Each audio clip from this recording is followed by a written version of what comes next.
ఆకాశవాణి వరంగల్ కేంద్రం. సారంగి శ్రవ్య నవల నాటకం ధారావాహిక. గీత రచన, నవల రచన శ్రీమతి చుండూరు సీత. నవలా పఠనం, నిర్వహణ శ్రీ అడవి రాజబాబు. ఎడిటింగ్ శ్రీ పిల్లి శ్రీనివాస్, శ్రీమతి గాదివాణి. గ్రాఫిక్స్ మరియు యానిమేషన్ బొజ్జ అంజనీప్రియ, బొజ్జ చాణక్యవర్ధన్. పర్యవేక్షణ శ్రీ ఇల్లెందల రవికుమార్. ఇంతవరకు జరిగిన కథ. సారంగి తన ప్రాంతంలో సరైన నీటి వసతి లేకపోవటం, వర్షపు నీరు వృధాగా పోవటంతో వాటిని సద్వినియోగం చేసేందుకు చక్రవర్తిని కలవాలని నిర్ణయించుకుంటుంది. అందుకు రాజగురువు నీలకంఠ శర్మ సహాయం తీసుకోవటం కోసం తన బృందంతో కళా ప్రదర్శనలు ఇప్పిస్తుంది. నీలకంఠ శర్మ ఆహ్వానం మేరకు తన బృందంతో పాటు తాను కూడా ప్రదర్శనలో పాల్గొని ఆయనను మెప్పించి చక్రవర్తితో సమావేశాన్ని ఏర్పాటు చేయించుకుంటుంది. తటాకం, దానితో పాటు ఆలయ నిర్మాణ ఆవశ్యకతను తెలియచేస్తుంది. ఆమె సూచన నచ్చిన చక్రవర్తి అందుకు ఏం చేయాలో ప్రణాళిక వేస్తాడు. సారంగి చక్రవర్తిని కలిసిన తరువాత అక్కడి నుండి రుద్ర రాజ్యానికి వస్తుంది. ఒకచోట కళ్ళు తిరిగి పడిపోతుంది. వినండి సారంగి శ్రవ్య నవల నాటకం ధారావాహిక.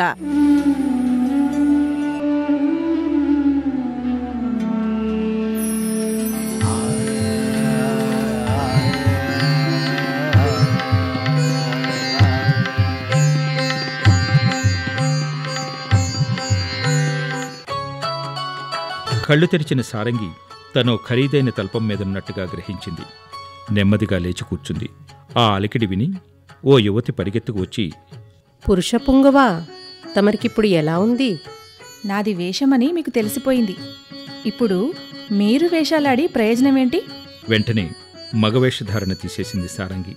ఆమెను చూసి వచ్చిన స్త్రీ కళ్ళు పెద్దవిగా చేసింది. తమరి పేరు చాతుర్య కదూ? చాతుర్య నవ్వి, అవును సారంగి, పద, రాణివారు నీకోసం ఎదురుచూస్తున్నారు. అవునా, పద పద.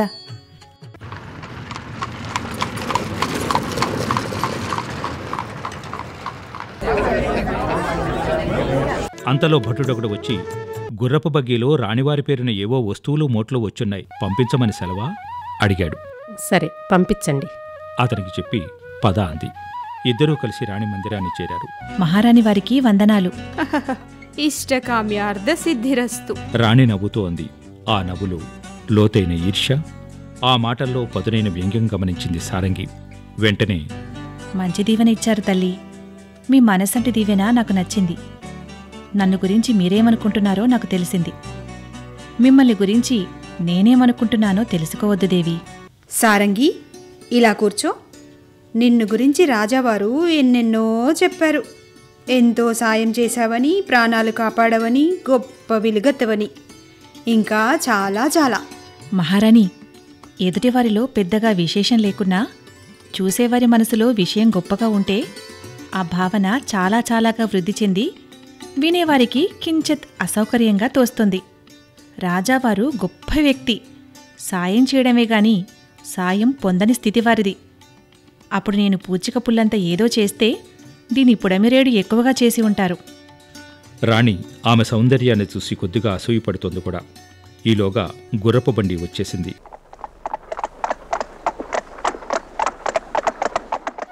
అందులో ఉన్న వస్తువులన్నీ పనివాళ్లు రాణిగారి మందిరంలో ఉంచారు. ఎవరు పంపించారు? ఏమిటవి? ఆమె చెలికత్తెలు అవన్నీ బయటికి తీసిపెట్టారు. ఈ వస్త్రాలు చాలా బాగున్నాయి. ఇవి మీకు అప్పటికప్పుడు ధరించేలా కుట్టబడి ఉన్నాయి కూడా. మీ శరీర సౌష్ఠవానికి అద్దినట్టు ఉంటాయి అంది చాతుర్య. చతురిక అంతలో నగలు తెచ్చింది. ఇవి మన నగరానికి కొత్తగా వచ్చాయి. ఒక్కసారి ధరించి చూడండి మహారాణి. అవి చూసి రాణి ముచ్చటపడిపోయింది. ఇంతకీ ఇవన్నీ ఎవరు పంపించారు? రాణివారు క్షమించాలి. ఇవి తమకు చిరుకానికగా నేనే తెచ్చాను. రాణి ఒక్కసారిగా ఉలిక్కిపడింది. ఏంటి, నువ్వు తెచ్చావా? ఎందుకు ఇవన్నీ? ఎందుకంటే మహారాణి, తల్లిదండ్రులు, గురువులు, పెద్దలు, రాజు, దేవుడు వీళ్ళ దగ్గరికి ఒత్తి చేతులతో వెళ్ళకూడదని మా నాయన చెప్పాడు. మీ నాయనగారికి చాలా విషయాలు తెలిసినట్లుందే. అవును దేవి. దయా, ధర్మం, నీతి, న్యాయం ఇలా ఇంకెన్నో ఆయన దగ్గర నేర్చుకున్నాను. ఈమె నాలోని అనురూపాలకు సమాధానమిస్తుందా అనుకుంది రాణి. ఎందుకంటే ఏ రకంగా చూసినా ఈమెలో చెడుభావం కనిపించటం లేదు. తన భర్తకి మరో రాణిగా వచ్చే అవకాశం ఈమెకు చాలా ఉంది. కానీ ఈమెకు ఆ ధ్యాస ఉన్నట్టుగా లేదు. మాటిమాటికి తనని తల్లి అంటోంది. అంటే రాజు తండ్రి అని గదా అర్థం. ఈ విషయాన్ని తనకి స్పష్టంగా చెప్పడం కోసమే తల్లి అని పదే పదే అంటోందా? తను తెచ్చిన నగలు, చీరలు, చీనాంబరాలు ఎంత బాగున్నాయి. అసలు అవన్నీ ఎందుకు తెచ్చింది? తల్లి, తండ్రి, గురువు, పెద్దలు, దేవుడు, రాజు వీళ్ళంతా ఆమె దృష్టిలో సమానమా? అంటే తన భర్త కూడా ఆమె తల్లిదండ్రులతో సమానం. అవునా? ఈ భావన ఎంత బాగుంది. ఇది నన్ను నేను సముదాయించుకోవటానికి ఆమెకి లేని భావనని నేను కల్పించుకుంటున్నానా? లేదంటే ఆమె ఆలోచన అదే అని నాతో నిజంగానే చెప్పిందా? ఎటూ తేల్చుకోలేక సందిగ్ధావస్థలో ఉండిపోయింది. ఈలోగా మధ్యాహ్న భోజన సమయమైంది. రా సారంగి, భోజనం చేద్దాం. లేదు తల్లి, ఈరోజు ఇందువారం. శివయ్య కోసం ఉపవాసం నాకు. ఓ, ఎందుకీ ఉపవాసాలు? ఆహా, నీ అందానికి తెలివితేటలకి తగిన వరుడు దొరకాలనా? ఏ రాజో యువరాజో రారాజో రాకపోడు, అందుకు ఉపవాసాలు ఎందుకు? మహాదేవి, మీరు భోజనం చేసిరండి. వచ్చాక నా సమాధానం మీకు చెబుతా. సరే, ఆలోగా నువ్వు రాజమందిరం అంతా చూసిరా. చతురా, నువ్వు తనతో వెళ్ళు. నా మందిరం, రాజావారి ఏకాంత మందిరం, మనం జలక్రీడలాడే చోటు అన్నీ చూపించు. ఉద్యానవనం, పాలరాతి రామమందిరం ఏవీ విడవకుండా చూపించు. ఇద్దరూ బయలుదేరారు.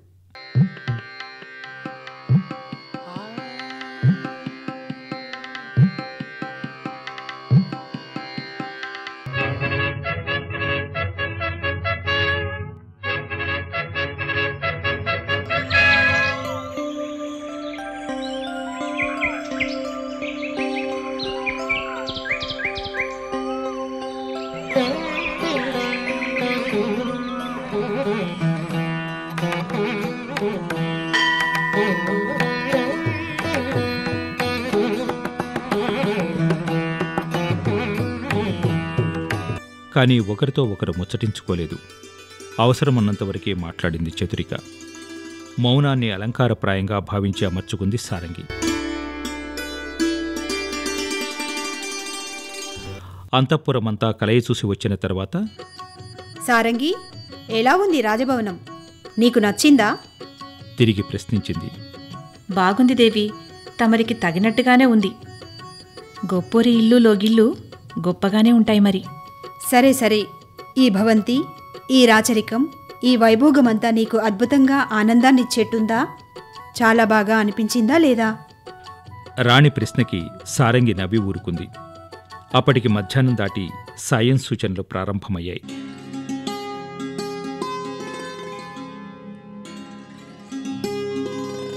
రాణి, సారంగి చాలాసేపు మాట్లాడుకుంటూ కూర్చున్నారు. ఉన్నట్టుండి రాణి అంది, సారంగి, ఉదయం నుండి నువ్వు ఏమీ తినలేదు. ఈ మామిడి ముక్కనైనా తిను. మామిడి పండ్ల మీదున్న పైతొక్కని సున్నితంగా తీసేసి ముక్కలుగా కోసి వెండి పళ్ళెంలో ఉంచి తెచ్చారు. వద్దు దేవి, రేపు ఉదయం వరకు నేను పచ్చి గంగైనా ముట్టను. పైగా నేను మామిడి పండును అసలు తినను. రాణి ఆశ్చర్యంగా, మామిడి పండు తినవా? ఎందుకు? రుచి నచ్చదా? రుచికేం తల్లి, చాలా బాగుంటుంది. కానీ తినాలనిపించదు. ఎందుకు? ఎందుకంటే కారణాలు అనేకం ఉన్నాయి. వేరే ఏ పండు తినవా? మామిడి పండు మాత్రమే తినవా? అన్ని పళ్ళు తింటాను, మామిడి తినను. పోనీ నీకిష్టమైన పండేది చెప్పు. సీతాఫలం. సీతాఫలమా? అవును. నీవు చాలా విచిత్రమైన వ్యక్తివి. జనం మెచ్చే పండును నువ్వు పెద్దగా ఇష్టపడవు. పండ్లలో అత్యంత మధురమైన ఫలం మామిడి. నీకది నచ్చదన్నావు. సీతాఫలంలో ఉన్నదేంటి, మామిడి పండులో లేనిదేమిటి? రెంటిలో చాలా తేడాలున్నాయి. ఏమిటవి చెప్పు. మహారాణి, మీ నాగరికపు పెద్దలంతా మామిడి పండుని పండ్లలో రారాజు అంటారు. కానీ మామిడి పండు కన్నా సీతాఫలం గొప్పది. ఎందుకంటారా? వినండి. ఈ పండుని 3 భాగాలుగా విభజించవచ్చు. పై తొక్క, లోపలి తెల్లని పదార్థము, లోపలి గింజలు. వేదాంతపరంగా ఈ పండుని చెప్పవలసి వస్తే పండు లోపలి తెల్లని గుజ్జు సత్వగుణాన్ని, ఆకుపచ్చని రంగులో ఉన్న పైతొక్క రజోగుణాన్ని, నలుపు రంగులో ఉన్న గింజలు తమోగుణానికి ప్రతీకలు. ఇక లోపలి గుజ్జు కూడా 3 భాగాలుగా విభజించవచ్చు. గరుకుగా, తీయగా, మెత్తగా. ఇవి కూడా త్రిగుణాత్మకమని చెబుతాడు మా నాయన. ఇక మామిడి పండుకి, సీతాఫలానికి తేడా చెబుతాను వినండి. ఎంతో కొంత పోషణ, నీరు, సేవ అవసరం మామిడికి. గింజ మొలకెత్తినాక ఒక్క వాన చాలు సీతాఫలానికి. పెద్దవారి ఫలం మామిడి, పేదవారి ఫలం ఇది. అన్నింటినీ మించి మామిడి పండుని తిని పిక్కను బయటికి విసిరితే ఆ గింజ నుండి ఒకే ఒక మొక్క మాత్రమే వస్తుంది. కానీ సీతాఫలాన్ని తిని గింజలు ఊసితే ఒక్క పండుతో 25 మొక్కలొస్తాయి. ఇంకా తల్లి ఆపు నీ సీతాఫలాయనం. సరే మహారాణి, ఇందాక నన్ను మీరు అడిగారు ఉపవాసాలు ఎందుకు అని. ఉపవాసం ఎందుకంటే ఏ మహారాజో భర్త కావాలని కాదు. నేను పుట్టిన నా గడ్డకి ఏదో మేలు చేసే అవకాశం ఇవ్వు, ఈ బొందిపోయేలోగా 10 మందికి మేలు చేసే బుద్ధి నాకివ్వు అని దేవుణ్ణి వేడుకుంటూ చేస్తాను ఉపవాసం. మీరు మరో మాట అడిగారు, రాజభవనం ఎలా ఉంది, అది బాగుందా, నీకు నచ్చిందా అని మళ్ళీ ప్రశ్నించారు. నిజం చెప్పమంటారా? నాకు ఏమాత్రం నచ్చదు. ఎందుకంటే నేను గుడిసెలో పెరిగినదాన్ని. మమ్మల్ని బంధించి ఉంచే నేర్పు ఆ గుడిసెకు ఉండదు. మేమెక్కువసేపు బయటే గడుపుతాం. అందువల్ల స్వేచ్ఛాజీవులుగా ఉంటాం. మీ భవనాలలో భవన నిర్మాణ స్థలం పెద్దది, బయట ఉన్న స్థలం చిన్నది. అది మీలాంటి గొప్పలకు బాగానే ఉంటాయి. మీరు ఆ గోడలోపలి భాగాన్ని ప్రపంచం అనుకుని జీవిస్తారు. అలా అనుకోవాలి, మీకు తప్పదు. కానీ మాకలా కాదు. చెట్లు, గుట్టలు, పుట్టలు, వాగులు, వంకలు, పక్షులు, జంతువులు అన్నింటిలోనూ మేముంటాం. మాలో అన్నీ ఉంటాయి. తేలికగా దొరికే సీతాఫలమే మాకు నచ్చుతుంది. రుచిగా ఉన్నా, గొప్పగా ఉన్నా, ఘనంగా కనబడినా మాకు మామిడి పండు కన్నా అదే ఇష్టమైంది, ప్రియమైంది, కోరుకునేది కూడా. మహారాణి, మీ మనసులో అనుమానాలన్నీ తీరాయనుకుంటాను.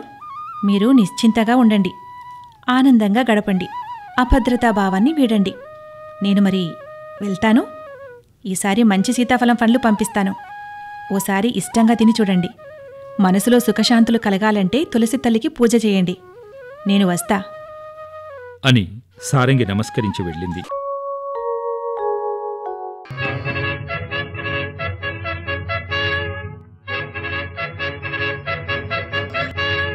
ఏమంటావు రుద్ర? అర్జునవర్మ అడిగాడు. ప్రభూ, మీ అనుమతి లేదని ఇంతకాలం అతన్ని వదిలేసి ఊరుకున్నా. ఆ రవికాంతుడి పొగరు అణిచేందుకు తమరిది గాని మరి ఏ ఇతర రాజుల సాయం గాని నాకు అవసరం లేదు. పైగా ఏ విధమైన శారీరక శ్రమ లేక ఒళ్ళంతా గుణపంలా కూర్చొని ఉంది. వ్యాయామాలు ఎన్ని చేసినా యుద్ధాన్ని మించిన వ్యాయామం మరేది ఉండదు ప్రభు. అందుకని మీరు నన్ను త్వరగా ఆదేశించండి. రుద్ర, కొంచెం ఉపశమించు. నీవంతటి పరాక్రమవంతుడివే. కానీ ముఖ్యమైన 3 విషయాలు గుర్తుపెట్టుకో. యుద్ధమంటూ జరిగితే జయాపజయాలు దైవాధీనాలు. అందుకని యోచించి, ఉపాయం ఆలోచించి కథనరంగాన దూకాలి. ఏ యుద్ధమైనా చివరి నిమిషంలో సమీకరణాలు మారిపోయి ఒకరనుకుంటే జయలక్ష్మి మరొకరిని వరిస్తుంది. అందుకని ఆలోచించి అడుగు వేయడం ముఖ్యం. ఇక రెండవది, కొన్ని యుద్ధాల ఫలితాలు యుద్ధ నైపుణ్యాల మీద కాక కాలాలు, సమయాల వల్ల కొనసాగుతుంది. సుదీర్ఘకాలం జరిగిన యుద్ధాలు ఎన్నో ఉన్నాయి. అలాంటి యుద్ధం వల్ల ప్రయోజనాలు పెద్దగా ఉండవు. ఇక అతి ముఖ్యమైన 3వ విషయం ఏమిటంటే, ఎక్కడివారైనా ప్రజలు ప్రజలే. యుద్ధం వల్ల అల్లల్లాడేది సామాన్య ప్రజలే. తిండి, నీళ్లు, నిద్ర కరువై నానా కష్టాలు పడతారు. తమ రాజుని, శత్రురాజుని కూడా తిట్టుకుంటారు. పైగా ఆ రాజ్యం మనదైతే ఆ ప్రజలు కూడా మనవారే కదా. అందుకని ప్రజలకు కడ్డు కలగకుండా చూడాలి. మనలో మాట, అక్కడి ప్రజలు మంచివారేనా? ప్రభు, ప్రజలు మంచివాళ్లే. ఆ దుర్మార్గుడి ఆగడాలకు బలవుతున్నటువంటి అమాయకులు వాళ్ళు. అయితే ఇకనే ప్రజలకు కష్టం కలిగించే యుద్ధం కాక పాలకుడికి నష్టం కలిగించే యుద్ధం కావాలి. రారాజు మాటలకు ఆయన ఏం చెప్పదలుచుకున్నది రుద్రకి అర్థం కాలేదు. అప్పుడు నీలకంఠ శర్మ ఇలా అన్నాడు. ప్రభువు చెప్పిన 3 విషయాలు ఏమంటే, ఈ యుద్ధం బాహుబలంతో కాక బుద్ధిబలంతో చేయటమనేది మొదటిది. ఇక రెండవది, త్వరగా యుద్ధం ముగియాలి, లేదా శత్రువు గెలిచేందుకు అవకాశం ఇచ్చిన వాళ్ళమవుతాం. 3వ విషయం, ప్రజానిష్టం కాని యుద్ధాన్ని రారాజు కోరుతున్నారు. అంటే మీ దండయాత్ర పాలకుడి మీదనే కాని పౌరుల మీద కారాదు. ఇందుకు అవసరమైతే మీకిష్టమైన మన సామంతరాజునొకరిని మీకు సాయంగా తీసుకోవచ్చు. ఇది ప్రభువు చెప్పలేదు, నేను చెప్తున్నాను అన్నారు. అందుకు రుద్ర, గురువుగారు, ఆ రవికాంతుడు పలుమార్లు దాడి చేసింది నా మీదే. అతనికి శత్రుత్వం కూడా నాతోనే. ఇక మానవత్వపు విషయానికి వస్తే, ఇందాక ప్రభువులు ప్రజలని గురించి చెప్పిన విషయం ఈ రాజులకు కూడా వర్తిస్తుంది. ఎలాంటి సంబంధం లేని వాళ్ళని ఈ యుద్ధంలో దించటం న్యాయమనిపించుకోదు. కాబట్టి నేనే వెళతాను. విజయమో వీరస్వర్గమో తేల్చుకుంటాను. రుద్ర, రవికాంతుడి మీద దాడికి మనం వెళ్ళాలంటే ఓ అడవి గుండా వెళ్ళాలి. అది నీ ఎలుబడిలో ఉన్న పడమటి ప్రాంతంలో ఉన్నది. ఆ ప్రాంతమంతా కొట్టిన పిండిలా తెలిసిన వారు ఎవరా అని విచారిస్తే, మధువనం ప్రాంతంలో నివాసముంటున్న ఓ అడవి జాతి కన్యకి ఆ ప్రాంతం మీద పట్టుందని తెలిసింది. ఆ గూడానికి ఆమె నాయకురాలని కూడా విన్నాం. ఆమెను మొన్నో రోజు పిలిచి మాట్లాడితే ఆమె చెప్పింది, నీ మీద దాడి జరిగిందని, దాన్ని నువ్వు తిప్పికొట్టావని చెప్పింది. నీ ఏలుబడి మీద ఆమెకు చాలా మంచి భావన ఉంది. కనుక ఆమెను తోడుగా తీసుకుంటానంటే మాకేమీ అభ్యంతరం లేదు. ఆయన మాటలకు రుద్ర విస్తుపోయాడు. సారంగి ఇక్కడికొచ్చిందా? ప్రభువు పిలిపించారా? ఓ సామాన్యురాలైన అడవి జాతి స్త్రీ ప్రభు దృష్టిలో ఎలా రాగలిగింది? ఆమెను చూడగానే నేను మోహావేశాన పడినట్టు ప్రభు కూడా ప్రేమలో కాదు, ఆమె మైకంలో కాదు, ఇంకేదోలో పడిపోయారా? అసలు ఆమెను ప్రభువే పిలిపించారా? ఆమె వీరి దగ్గరకొచ్చిందా? వస్తే ఎందుకొచ్చింది? ఏం చెప్పింది? నా గురించి చెప్పిందా? ఏం చెప్పుంటుంది? రుద్ర, ఏమిటి ఆలోచనలో పడిపోయావు? రారాజు అడిగాడు. ఏమీ లేదు ప్రభు. రుద్ర, ఒక స్త్రీని నీకు సహాయకారిగా తీసుకోవడం నీకు ఇష్టం లేకపోతే వదిలే. దాని గురించి ఇంతగా ఆలోచించకు. నీ ఒక్కడివే ఈ విజయాన్ని సాధించుకురా. రుద్ర, ఈ యుద్ధమే నువ్వు వద్దనుకున్నా నాకు అభ్యంతరం లేదు. ఎందుకంటే అతను నీకోసం గోతికాడి నక్కలా ఎదురుచూస్తున్నాడు. నువ్వు కనబడితే మూకుమ్మడి దాడి చేసినా చేయొచ్చు. అప్పుడు నీ ప్రాణాలకే ముప్పు రావచ్చు. కనుక ఆలోచించుకో. ఆలోచించి రంగాన దూకు. ప్రభు, నేను ఆలోచించేది అందుకు కాదు. ఓ, ఒక స్త్రీ సాయం తీసుకోమన్నందుక? అది నీ ఇష్టమని చెప్పాం కదా, ఇంకా ఆలోచన ఎందుకు? నాకు ఇప్పుడే ఒక ఆలోచన వచ్చింది. ఈసారి నేను యుద్ధానికి వెళ్ళేదా? అందుకని మరో స్త్రీని చెల్లెలని అనుకోవాలి. అలాగే అనుకుంటాను. ఆమెను రక్షించుకుంటూ, తన సలహా తీసుకుంటూ విజయగర్వంతో తిరిగి వస్తాను. ఏమంటావు? ప్రభు, ఇది మీ నిర్ణయమా, అభిప్రాయమా? రెండూ కాదు, ఇప్పటికిప్పుడు కలిగిన చిన్న ఆలోచన అంతే. బ్రతికించారు. లేదంటే ఈ చిన్ని మాటని జీవితకాలం నా తల మీద మోస్తూ అయోమయంగా కాలం గడిపి ఉండేవాడిని. కొద్దిసేపు ముగ్గురు తమ రాజ్యంలోని రాజకీయ పరిస్థితుల మీద చర్చించుకున్నారు.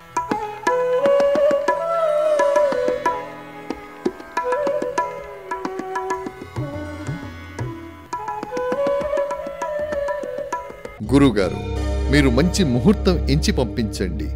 నేను ఈలోగా సవరించుకోవలసిన ఆయుధాలు, సరిచూసుకోవలసిన విషయాలు కొన్ని ఉన్నాయి. సైన్యాన్ని, ప్రజల్ని అప్రమత్తం చెయ్యాలి. ఆహారపు గిడ్డంగులు, అనుపాకపు వస్తువులు, నిలువ ఉండే కాయగూరలు అన్నీ చూసుకొని సిద్ధం చేసుకుని ఉంటాను.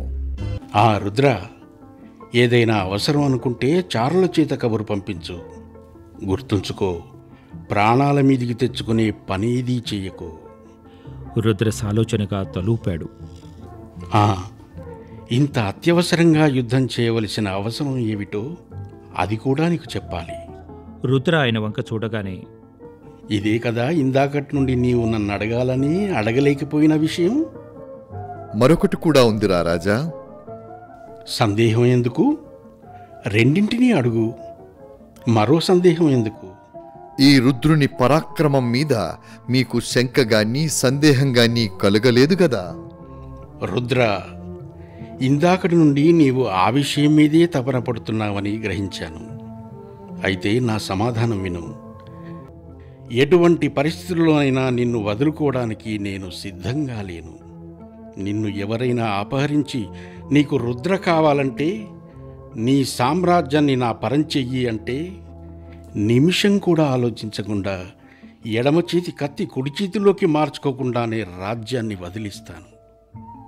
రుద్ర, నీ వంటి స్వామి భక్తి పరాయణుడు, పరాక్రమశాలి, వీరుడు, శూరుడు దొరకడం నా అదృష్టం. అలాంటి నువ్వు ఏమరుపాటుగా ఎవరి వీటికో గురవుతే నేనింక జీవించి మరణించినట్టే. అందుకే నీ విషయంలో ఏ చిన్న అవకాశాన్ని నేను వదులుకోదలుచుకోలేదు. ఇలా ఎందుకు చెబుతున్నానంటే, ఒక స్త్రీని నీకు తోడుగా తీసుకువెళ్ళమనడం నీ పరాక్రమాన్ని శంకించానని నువ్వు వ్యధ చెందావని అనిపించింది. అందుకే నాకు వేగుల ద్వారా అందిన సమాచారం ప్రకారం నీ మీద తిరిగి జాడి జరిగే అవకాశం ఉంది. కనుక నువ్వే యుద్ధం మొదలెట్టు. ఇక యుద్ధం జరిగిన తర్వాత ఆ రవికాంతుడిని ఓడించి కప్పం కట్టించుకుంటే మనం మరో పెద్ద ప్రణాళిక రచించుకోవాలి. రుద్రకు అర్థం కాలేదు. మరొక పెద్ద ప్రణాళిక అంటే ఏమిటి ప్రభు? రుద్ర ఆలోచనలో పడిపోయాడు. పడమట ప్రాంతంలో ఉన్న మధువనం ప్రాంతాల్లో ఒక పెద్ద నిల్వ నీటి కొలను లేదా చెరువు తవ్విద్దాం. ఆ ప్రాంతాన తాగునీటికి సాగునీటికి జనం కటకట పడుతున్నారని తెలిసింది. అందుకని గురువుగారు గొప్ప అభియాంత్రికులు కనుక వారి ఆధ్వర్యంలో పలు చెరువులు, కుంటలు, కొలళ్ళు నిర్మాణం చేద్దాం. కనుక దీనికి కూడా వారే సారథ్యం వహిస్తారు. అలా జరగాలనేది మా అభిలాష. ఇది మంచి ఆలోచన ప్రభు. ఇలాంటి విన్నపం మీకు చేయాలని చాలా రోజులుగా అనుకుంటున్నాను. అయితే ఆ చెరువుకు 5-6 మైళ్ళ దూరంలోనే ఒక చిన్న ఆలయ నిర్మాణం చేస్తే స్వామి కార్యము సకార్యము రెండూ నెరవేరుతాయి. ఏమంటారు ప్రభు? ఇది కదా సలహా అంటే. మాకు బాగా నచ్చింది ఈ అభ్యర్థన. కాదు, సూచన. సలహా. కాని మన ఖజానా అంత ఖర్చును భరించగలదా? నీలకంఠ శర్మ అడిగాడు. ప్రజల సాయం కోరుదాం. జనశక్తిని వాడుకోవడం ద్వారా కొంత ఖర్చు తగ్గించవచ్చు. కొంత సొమ్ము వ్యాపారస్తులని అడుగుదాం. ఇక ఉద్యోగస్తుల ఆదాయంలో 100కి 2 కాసుల వంతున చొప్పున ఆపుదామని చెప్పి ఆ ధనాన్ని కూడా వాడుకుందాం. ఇక ప్రథమ భాగం రవికాంతుడి నుండి కప్పంగా గెలుచుకుని తెచ్చుకుందాం. కానీ ఆ సొమ్ము ప్రజలది. పాపం వారిని పీడించి తాడించి అతను దోచుకున్నది. అందులో కొంత ఆ ప్రాంతాలలో అభివృద్ధి కార్యక్రమాలకి వినియోగించుదాం. సరే రుద్ర, నువ్వు ఆ ప్రాంతాన్ని సందర్శించి అనుకూల ప్రతికూల స్థల నిర్ణయం చేసి ఓ నివేదిక తయారు చేసి కబురు పంపించు. అప్పుడు మేము గురువుగారు వచ్చి చూస్తాం. ఈలోగా యుద్ధ ప్రణాళిక వేసుకుని సిద్ధంగా ఉండు. సరే గురువర్య, వస్తాను ప్రభు. ఇద్దరికీ నమస్కరించి తన రాజ్యానికి బయలుదేరాడు రుద్ర.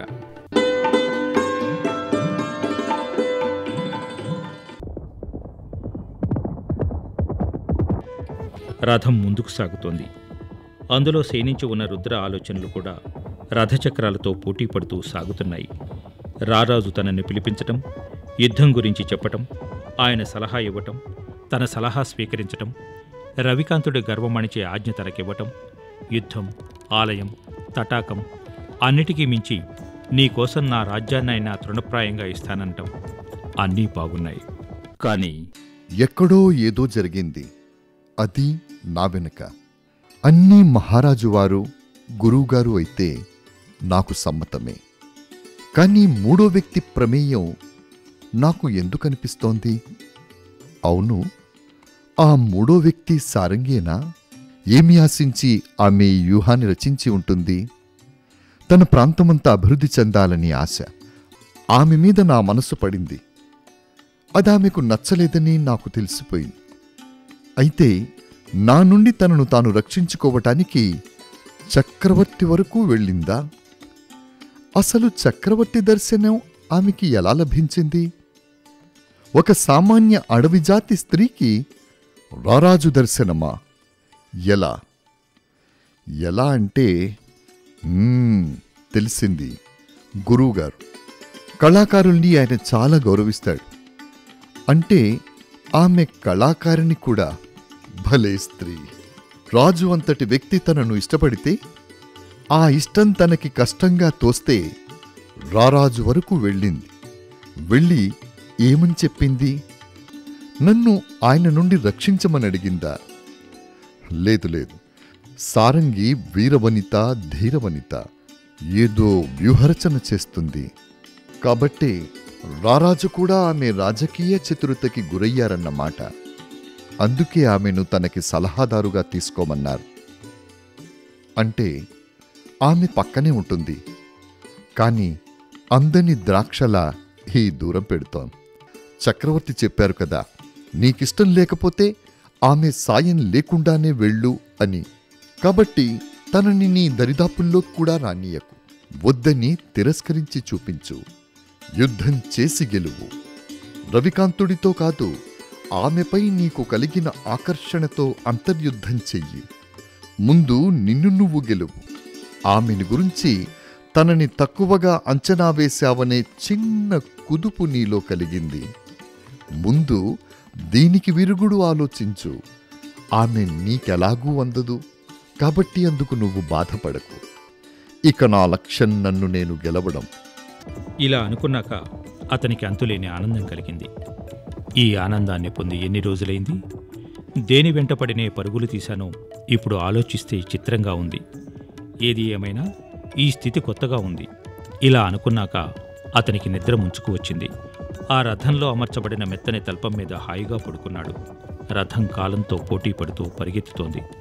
ఆ రథసారథి పేరు పార్థసారథి. మరి